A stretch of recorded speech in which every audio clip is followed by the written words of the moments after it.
Hello, class. Today we're going to work on settings, shipping, taxes, a little pricing, and we'll just touch on fulfillment and how we go about starting that process.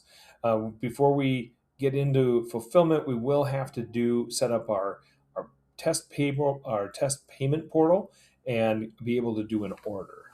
So let's start in. We're going to start on our websites today, and we'll go down here to the lower left and we'll hit settings. We're going to run through most of the settings today. We'll kind of breeze through them. I'm going to give you the ones that you do have to get changed so that you have the right information in them. So we're going to start off with your general settings, and I see some of you have already changed this. So the first one in your general settings is the store name and your store email and phone number. You don't have to put in the phone number, but why don't you change the store name to whatever it is, whatever you are selling, whatever your brand name is. And so fold, and you can add more to it. So you don't have to just be the name. You could actually put a pipe in, and then you could type in a little description, 3D printing for you. A little description in there, or a little add-on to your name, a little bit about what you do. Have your store email, and this is going to be the email that gets notifications when orders are placed. Now, eventually, if you were doing this store, you wouldn't have your email in there. You would have like customer service at your business address. This is the email that you'd want to go to customer service.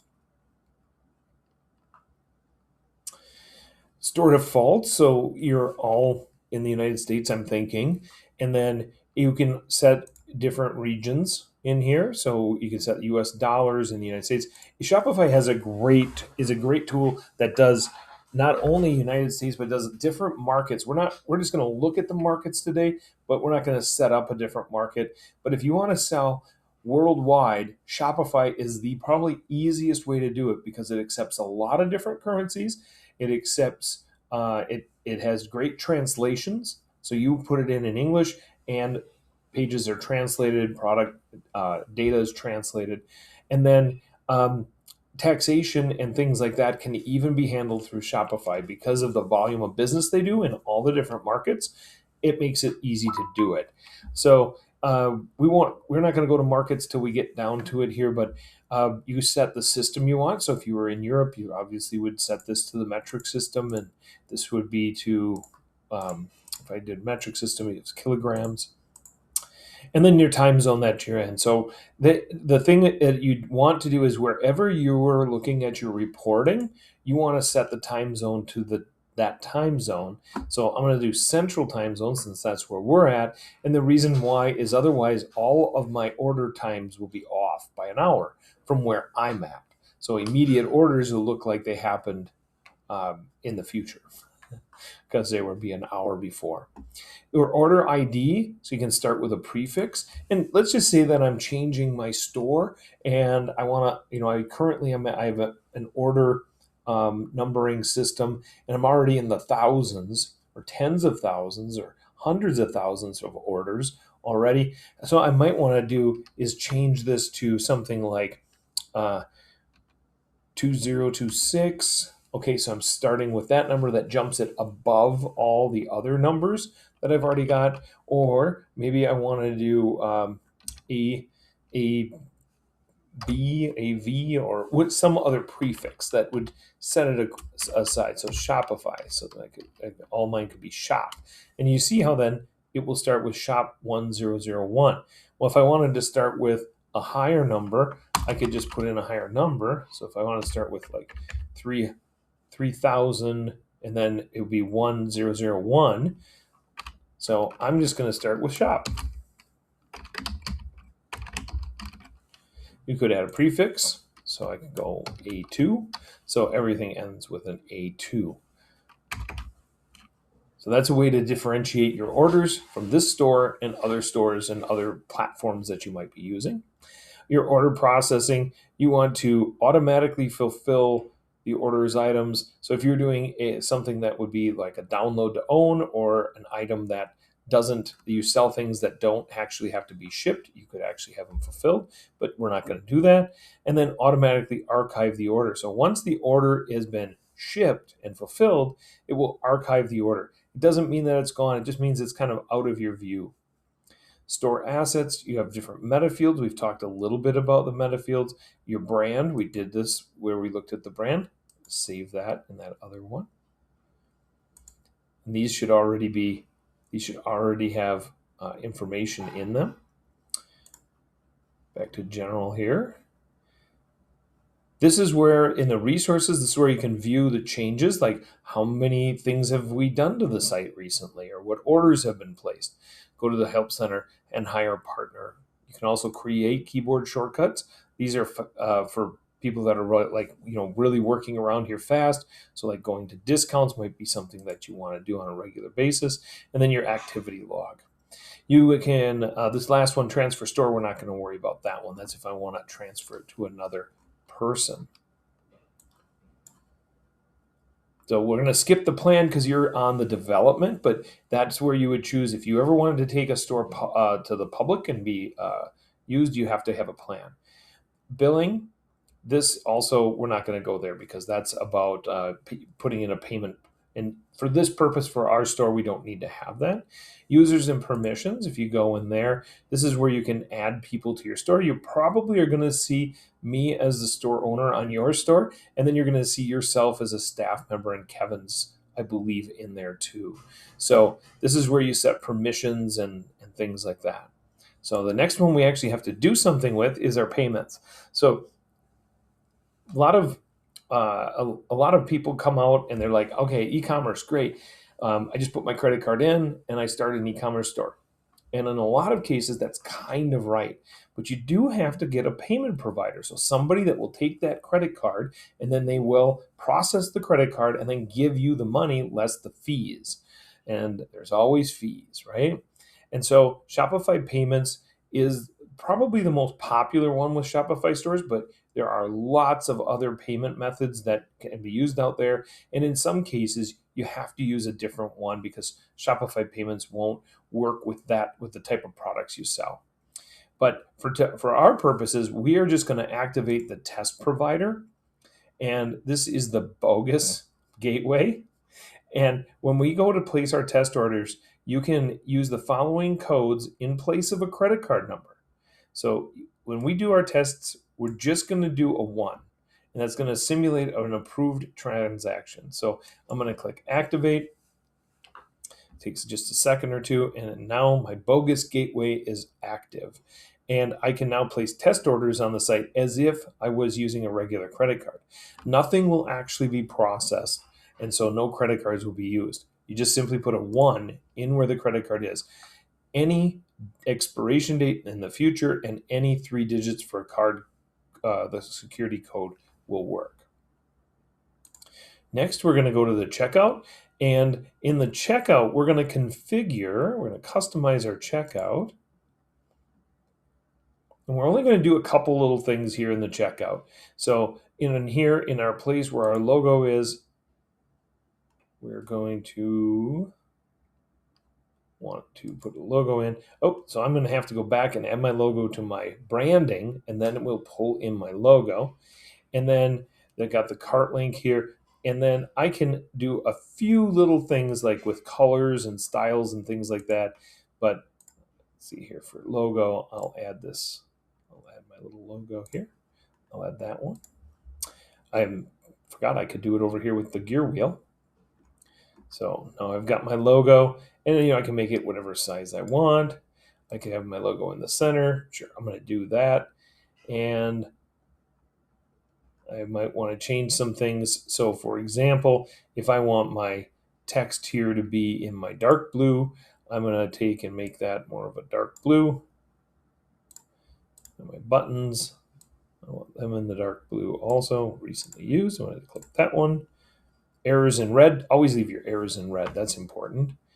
And then you can change your typography and your body text.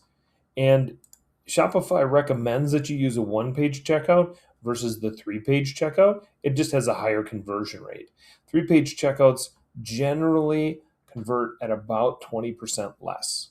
Just give by having somebody have to push another button, they end up having to they don't convert as well.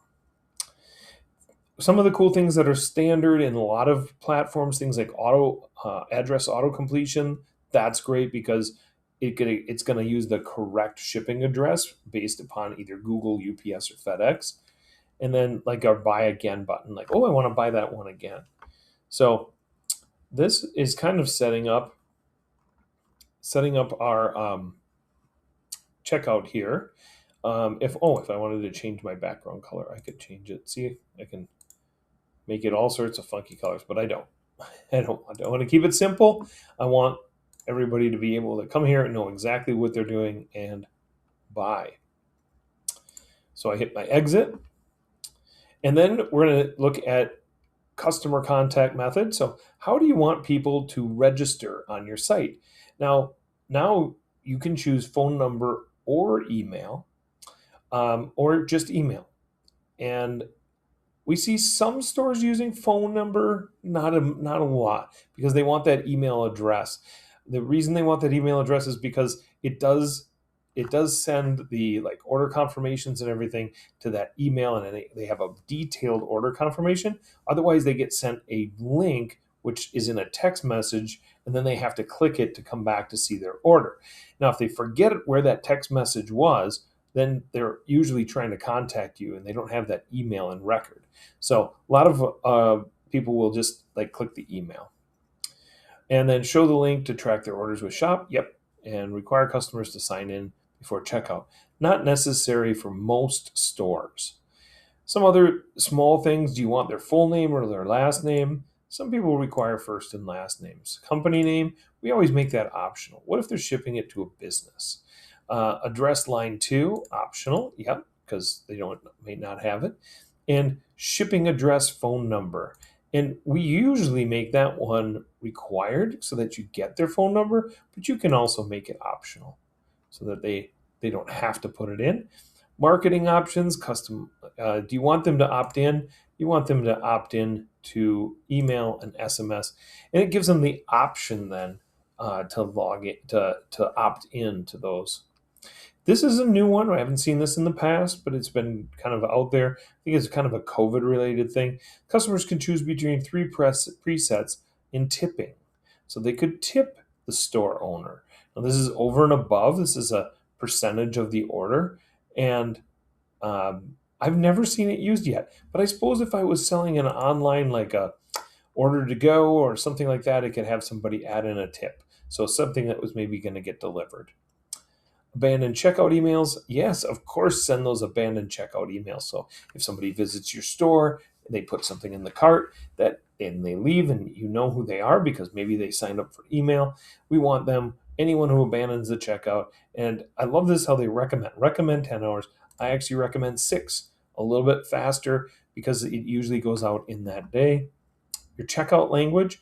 And this is where we edit all of the different languages, not just in the checkout, but we can edit all of the different things that you see around the site that are kind of standard, such as the add to cart. And so if we didn't want to call it add to cart, we wanted to call it add to bag, we'd go in here. I'm going to save this first, and then we'll go and take a peek at that. Some other things down here that you can do, but we'll just kind of leave those out. They're more advanced. In the checkout languages, you can see all the different things that happen here. So, for example, if there's an error on a page, it would say error. The page title would say checkout. I'm going to search for add to cart. And I'm going to change all my carts to bag. And then anywhere that it was saying add to cart, quick add to bag. And so anywhere it would say add to cart, it should now say add to bag. And so you can customize those default settings through this area of the settings, default languages. So we've done checkout and we've got our payments set up for customer accounts. There's really nothing that we have to do here except make sure that our sign-in links are available, and so that just means that they'll be able to click it to log in. Um, there's just a few different ways to configure your accounts in the store, but we're just going to stick with the standard. Just so you know, there are different ways to do it, and it's kind of cool. They just recently added this where I could add Google and Facebook login, and so that we could log in with those different sign-ons, which would be nice for some clients. Shipping and delivery. So this is the big one.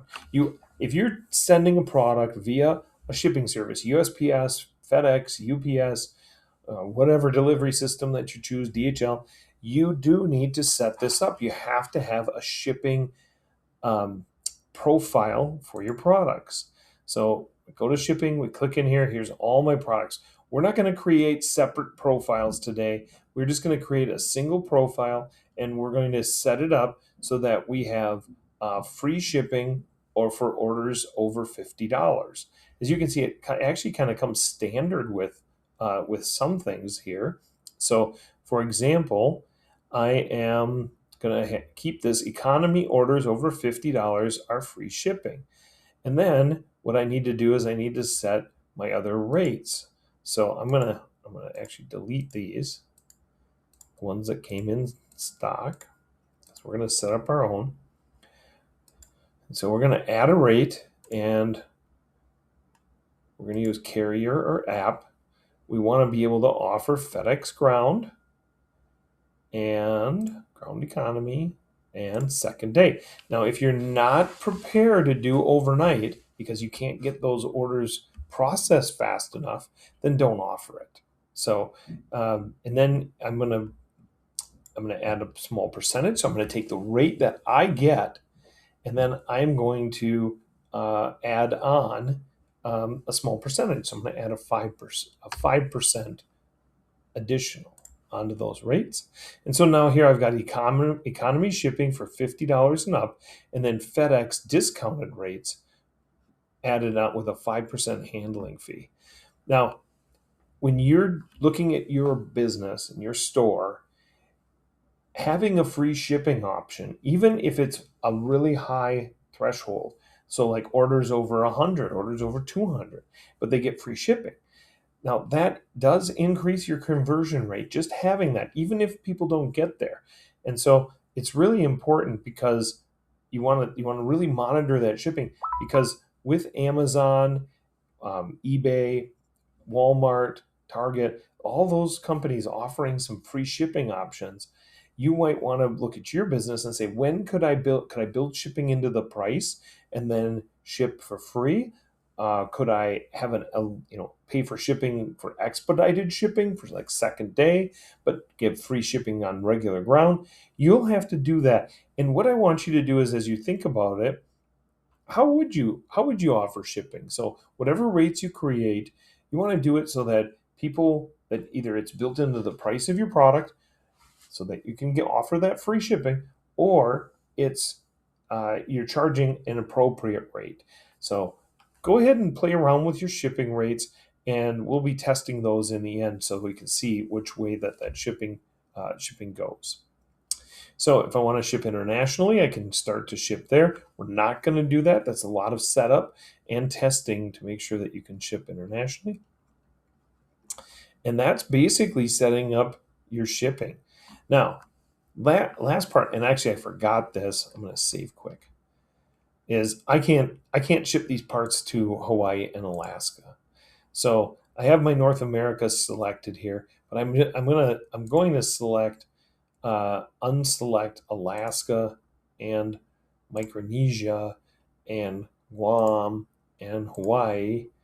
And there's a few other ones in here. The Marshall Islands, I'm not going to ship over to there. And North Mariana Islands, I'm not going to ship there. Palau, sorry, Puerto Rico, not shipping there. U.S. Virgin Islands, I could probably ship there. And then here's these last three, which are U.S. Armed Forces.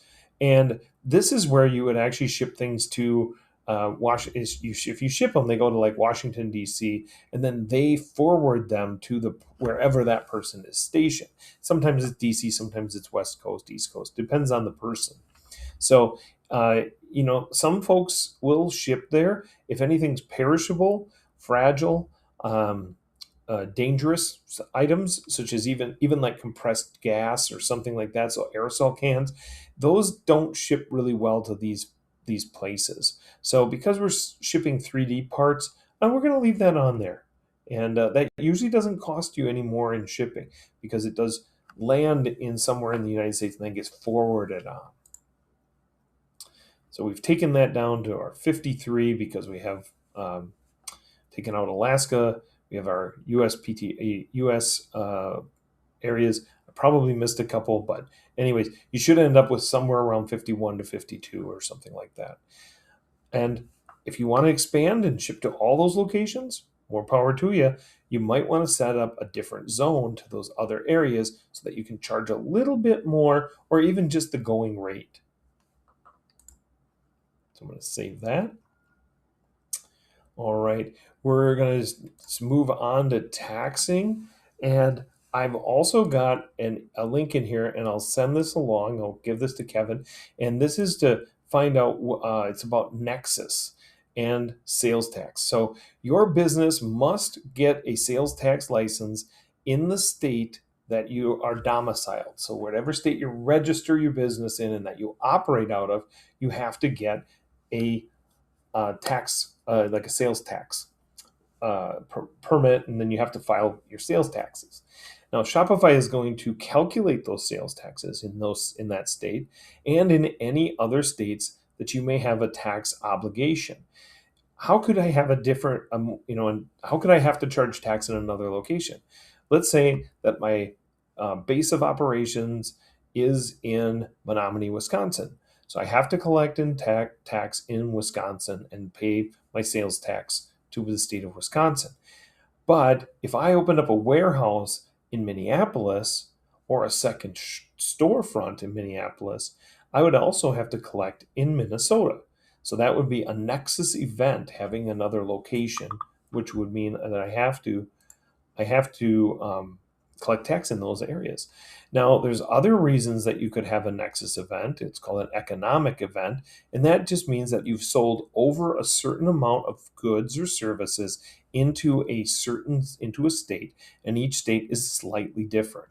The good news is Shopify figures all this out. They actually use Avalara as their tax engine, but it's kind of behind the scenes. So we're going to show you how you're going to add that taxation. So you're going to use Shopify tax services, and that's fine.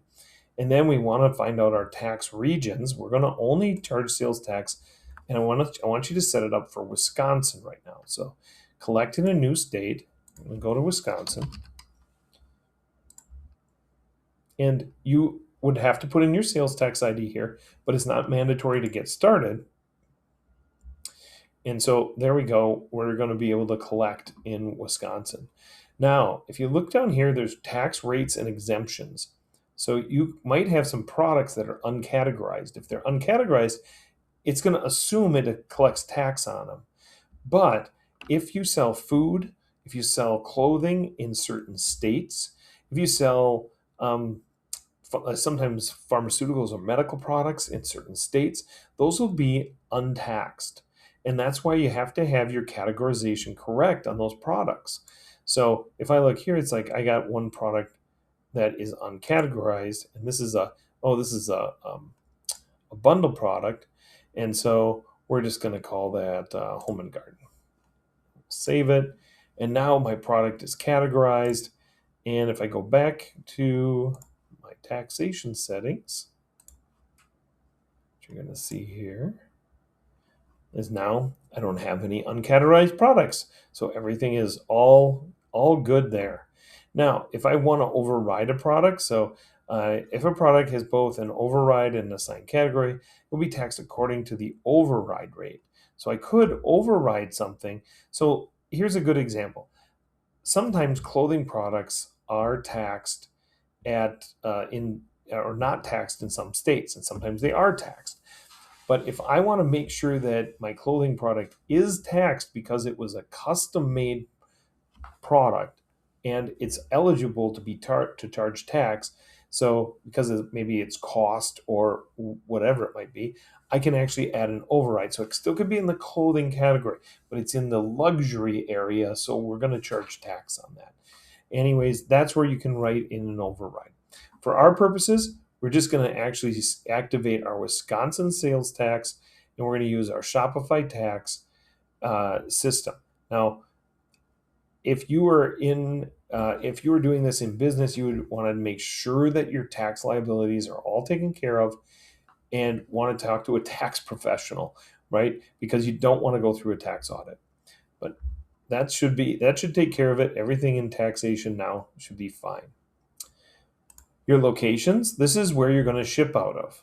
So you want your location, and you just need to go in and add your location.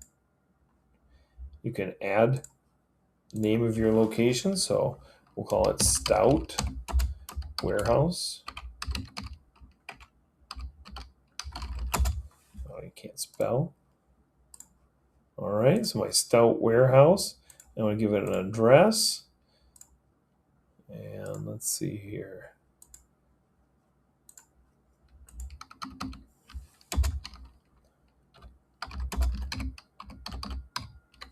I don't even know if there's a 111 2nd Street in Menominee.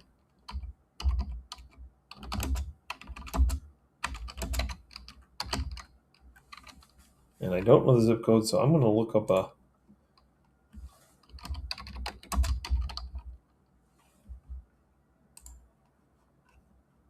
We're going to use the Lucette Brewing address. There we go.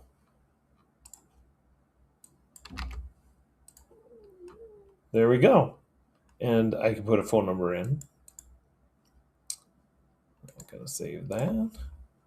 All right, so now we've got our address for our new location, and we are fulfilling orders out of there. If this is a physical storefront, we could select this, and then it would actually tell people when they come to our site, hey, here's our location. Come and stop by. We're open. Save that. We've already done our apps, so we've went through our settings there. Our sales channels, this is important that we are selling online store. We would sell through Shop. Shop is a marketplace that is owned by Shopify. And then point of sale, we may or may not use that, but we'll leave it here. Now we can do other sales channels, but we're going to just leave this like this. We could add Amazon and other things.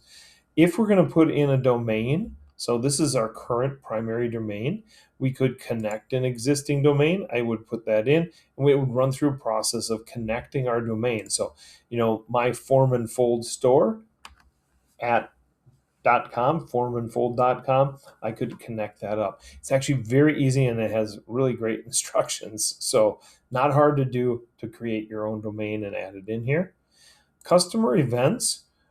So we're not going to do anything here, but this is where I could add in pixels. These are things like the Facebook pixel, Instagram pixel, TikTok pixel, and these are going to collect data on our customers, and then so we could remarket to them through those social media markets.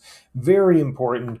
And in e-commerce, you're going to be wanting to do it all the time and let them collect that data so you can remarket to them.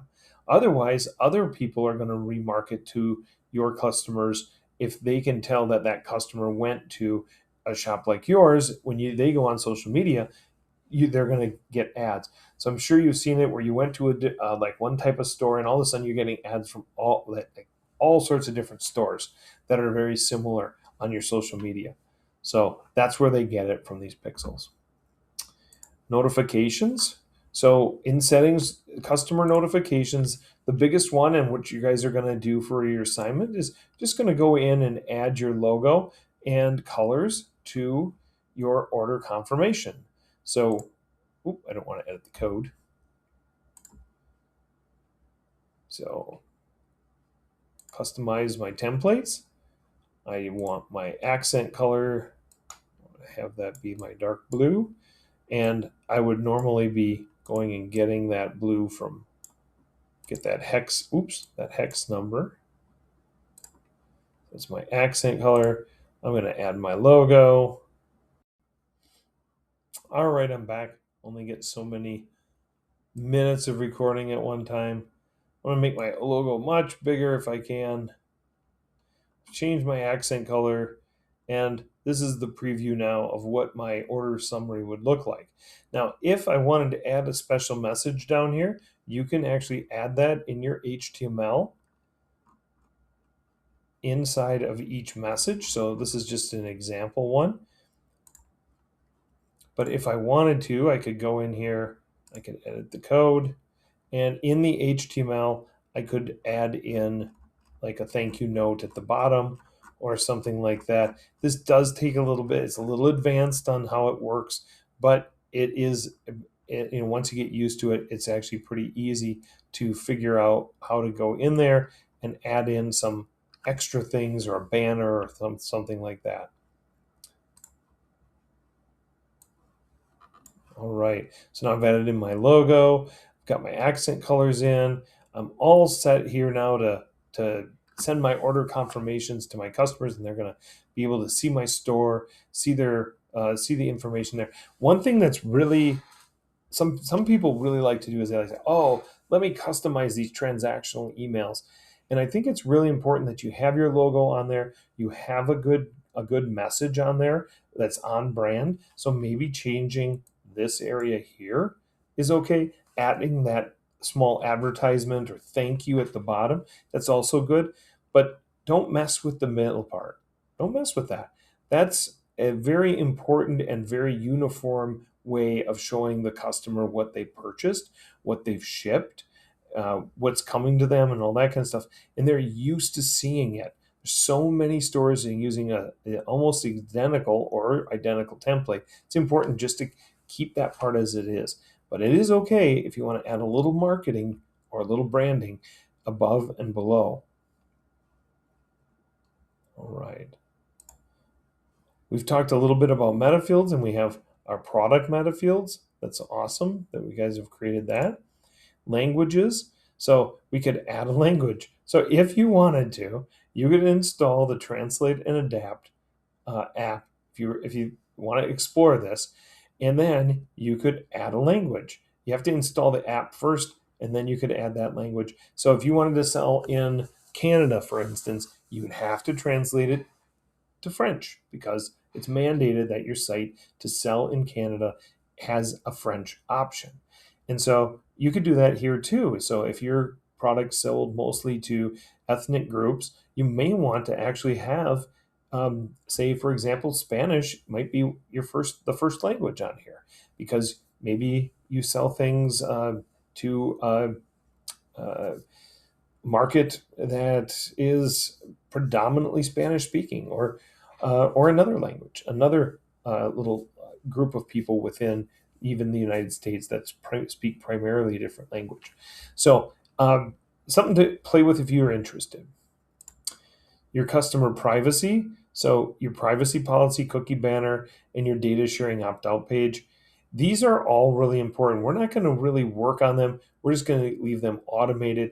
But if you were building your own store, you would want to run all of these by some sort of counsel, legal counsel, or use the standard Shopify ones.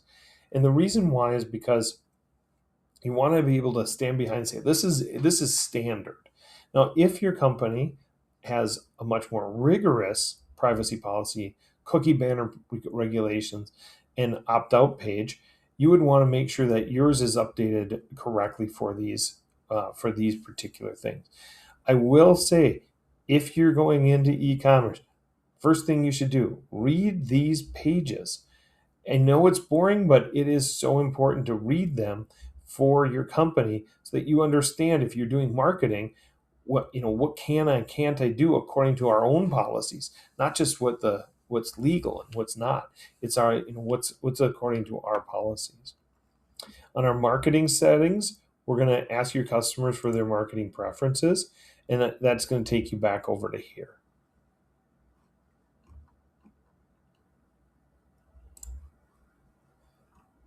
right? And this is another one where it's up to the company, but double opt-in for marketing. Some clients say we it's our policy. We have people double opt in.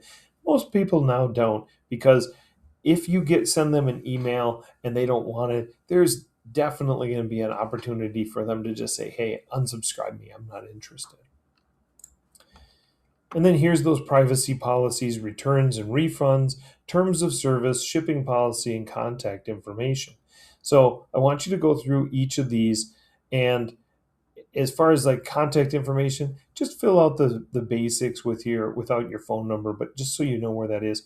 Shipping policy, these are goods where this is where you can set like a shipping policy that would be, sorry, we don't ship to Alaska and Hawaii. We ship within the continental United States. And you could set up that shipping policy here. Also, maybe something like orders received before noon get shipped the same day, afternoon get shipped the next day. So you can set these policies to be displayed on the policy pages on the site. So I know that was very, very quickly, and we ran through a lot of different stuff in the settings. The main thing to do is just go through each one from the top to the bottom and set it up as your store the way that you want to. Make sure you get that test checkout, that test payment started with the bogus gateway, and get your shipping and your taxes set up, because next week we'll be doing a couple test orders, and when we do our test orders, we are going to have that all set up already. All right, so we're going to go and do one other thing today, and we're going to talk about how do we adjust pricing, so in products, and what is pricing and how does pricing work. And so I'm going to go back to the same product that everyone has, your DMT Customodi, and you can see that we have all of our prices at $19.99 for all of our different variants here. What we're going to do is go through and we're going to adjust some pricing. So we're going to start with our first one. We're going to go in and into our variants here. So we got small gray, and we have our price at $19.99, and our compare at is at $39.99. So if you're viewing this product, you should see that that compare at price is slashed through $39.99 slashed through and showing $19.99. And what we're going to do here is we're just going to adjust this price, because now they came down in price as their standard price. So we're going to say that's $29.99. Now I can go through one at a time and adjust these all, or I can go in here, select all, and I'll go to bulk edit. And in this area, I'm going to add my compare at price. You see that? Add my compare at. And I'm just going to drag this down. Now look at that. I got all of them done. $29.99. Save. Now I'm selling my hoodies all at $19.99 still, but the compare at price is different. Now, what if I wanted to offer a discount on this product, right? So we've got our prices set. We think we're pretty good priced, but I want, if you buy two, you get a discount. So I'm going to go down here to my discounts on the left-hand side. I'm going to create a discount. I'm going to go buy X, get Y. And I'm going to make it an automatic discount. So 2 hoodies,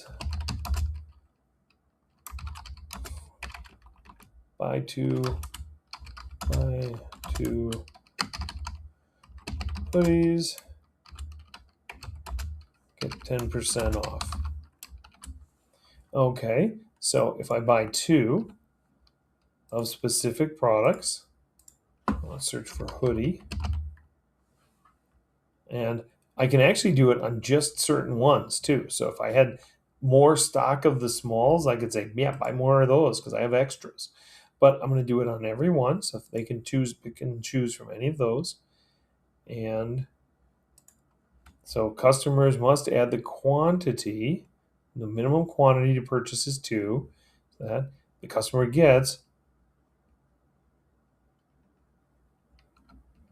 2 Oh, wait. I gotta put one of these. They get customer must add the quantity of the items below to their cart. Must add one more of the specific product. And they're going to get 10% off. And it's percentage. Now I can give them one free. Oh, shoot. So maybe I want to do that. So if they buy one of those and they add another one, they get a free. Yeah, we'll try that. Change our thing. Buy one hoodie, get one free. All right. And this is eligible for all customers in all segments, but I could say specific customers. So customers with membership that have a tag on them. And then can this be combined? And if we don't check these boxes, it can't be combined with any other special discounts or coupon codes. I can also set an end date for this. So I can say, I only want this to run for a week. And if I forget, I want it to go off. Save that. So now I've been able to adjust my price. I've got a coupon offer, buy one hoodie, get one free. So now I could create a banner ad and say, hey, buy one hoodie, get one free. And we could go and test that by going to the store. I'm going to add a small one and a medium one. Look at that, $19.95. I get the second one for free. That's wonderful. So I got a nice discount. I can't add another discount though, because I remember I said I won't allow that. And so now if I go to my checkout, you can see buy one hoodie, get one free. So buy one hoodie, get one free. So I'm giving them that nice discount. All right. So that's everything that we're going to do for tonight. Next week, we'll be talking about product metadata, creating more collections, and actually adding some content and SEO to those collections, creating your navigation on top of your on the top in your menu, and then we're going to test a few orders. So we're going to actually place some orders with all of this stuff, all these settings that you've done. We're going to place some orders next week, and you should be good to go.